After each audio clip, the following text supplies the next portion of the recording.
हे मी खपवून घेणार नाही. अनिल परब साहेबांनी उत्तर द्यावं मला. हे शिवसैनिक नाहीत. अहो त्यांचं पूर्ण ऐकून मला दिलं तर सभापती मला ऐकायला तर महोदय, पाहिजे ना. सभापती महोदय, मी तुम्हाला सांगतो, बरं एक शिवसेना प्रमुखांची शपथ घेऊन सांगतो. त्यांचं झालं की तुम्हाला देते 2 मिनिटं खाली. सभापती अहो नाही, अनिल परब साहेब त्याच्यात तुम्ही काही सांगा. चुकीचं बोलले नाही. त्यांनी त्यांचे विचार मांडलेत ना. तुम्ही उगाच आरडाओरडा काय करता? काय हे चाललंय? अहो पण मध्येच असा आक्षेप घ्यायची पद्धत नाहीये. विधेयकात काहीच आक्षेपार्ह बोलले नाहीयेत ते. प्रसाद लाडाला पूर्ण करू द्या ना. प्रसाद लाडाला पूर्ण, अहो त्यांना बोलू द्या ना, त्यांचं पूर्ण करा ना. बरं बोला, दानवे बोला, चला. सभापती महोदय, आता माझा अधिकार वापरा. सभापती महोदय आणि हे पा दानवे साहेब, तुम्ही 1 मिनिटं म्हणजे 1 मिनिटं बोला, परत 1 मिनिटं म्हणजे थोडक्यात बोला. मी एकच मिनिटात बोला बोलतो. बोला. माझा मुद्दा एवढाच आहे. हा. शांतता ठेवा, खाली बसा. सगळे सभापती जागेवर. महोदय, माझा मुद्दा एवढाच आहे की यांचं पोटातलं ओटा देतं हे असं बोलले. शिवसेना प्रमुखांनी ज्या विचारसरणीला मारलं म्हणजे काय? म्हणजे याचाच अर्थ त्या विचारसरणी विरुद्ध हे बिल आहे का? हे बिल त्या आपण नक्सलाइट विषयी बोलतो का वेगळ्या विषयी बोलतोय? आपण नक्सलाइट विषय बोलतो का?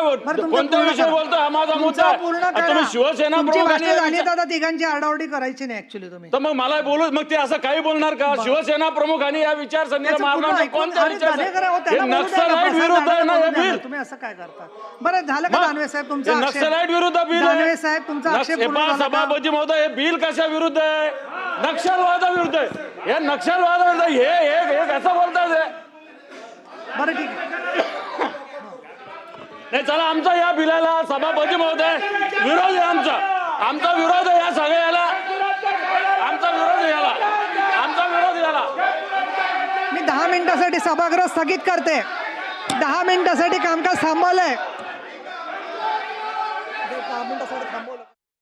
आताच जनसुरक्षा विधेयकाच्या मुद्द्यावरनं विधान परिषदेमध्ये मोठा गदारोळ झाल्याचं पाहायला मिळालं. प्रसाद लाड आपला मुद्दा मांडत असताना, आपलं निवेदन करत असताना त्यांच्या एका मुद्द्यावरनं विरोधी पक्षातल्या आमदारांनी आक्षेप घेतला आणि त्यावरनं मोठा गदारोळ झाल्याचं आपण पाहिलं. आणि म्हणून त्यानंतर नीलम गोऱ्हे यांनी 10 मिनिटं सभागृह स्थगित केलेलं आहे. मात्र मोठा गदारोळ विधान परिषदेमध्ये प्रसाद लाड यांच्या एका वक्तव्यावरनं झाल्याचं पाहायला मिळालं. अंबादास दानवे विधान परिषदेचे विरोधी पक्षनेते आहेत. त्यांनी या सगळ्यावर आक्षेप घेतला. कम्युनिस्ट विचारधारा मारून बाळासाहेबांनी शिवसेना वाढवली असा जो एकंदरीतच दावा होता तो प्रसाद लाड यांनी आपल्या निवेदनामध्ये केलेला होता.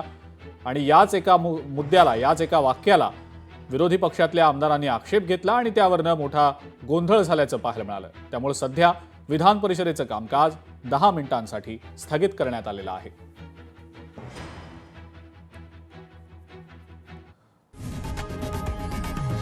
लोकशाही मराठी ऐका, पहा, जागरूक रहा.